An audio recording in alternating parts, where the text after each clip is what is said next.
Alright guys, welcome back to another episode of Colton Posey Fishing, and today we're going to talk about skipping your baits. So stay tuned, this is something you don't want to miss.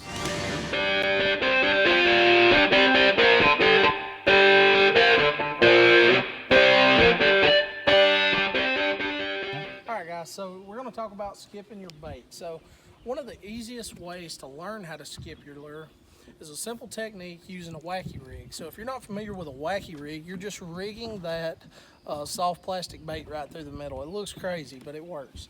So one of the easiest ways to do it, get you a good spinning rod. I'm going to pull my line up like I'm ready to cast, but the key to this is just like skipping a rock. So what I want to do is I want to do one motion, and I want to keep my bait as close to the water surface as possible. So when I go to throw this, I'm keeping it as close to the water as possible. So one more time.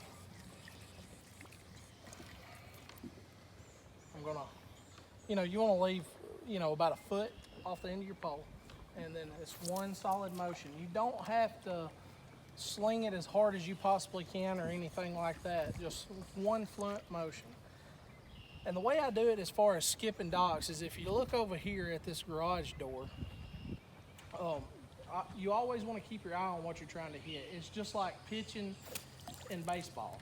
So that's basically all I'm doing. I'm just keeping my eye on it, I'm staying focused, and it's one fluent motion straight up under the dock. And like I said, you don't have to throw it as hard as possible. Now once you get that down and you're able to skip this thing a country mile, then you can pick up something like a casting rod. I'm not gonna say it's very, very tough to skip a casting rod, but it's tougher than skipping a spinning rod just because you can backlash a lot easier on this one, obviously. But it's the same motion. I don't want to go through it, real fast. I don't want to throw it real hard. I just want to hit away. But you just want to keep your bait as low to the water as possible, and you'll be able to skip that lure wherever you want it to go. So what I like to start out with as far as skipping a casting rod, I want to use something either a 1/4 or a 3/8 ounce swim jig. And the reason I say the swim jig, because if you try to do it with a swim bait, which is a little bit easier, a lot of times when you're hitting docks and stuff and grass, it's going to get hung up, so you're going to end up losing baits.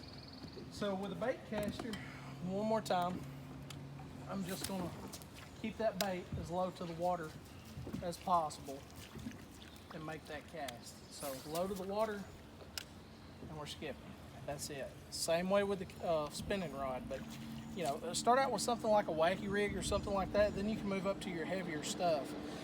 I don't care who you are, you cannot skip a bait when there's waves coming in. There is no way to do it. It'll hit that wake and then it'll jump up wherever it wants to go. So make sure you're in a calm area, kind of like we're in right now, where you can, get close to the water and keep that bait bouncing and moving and stuff like that.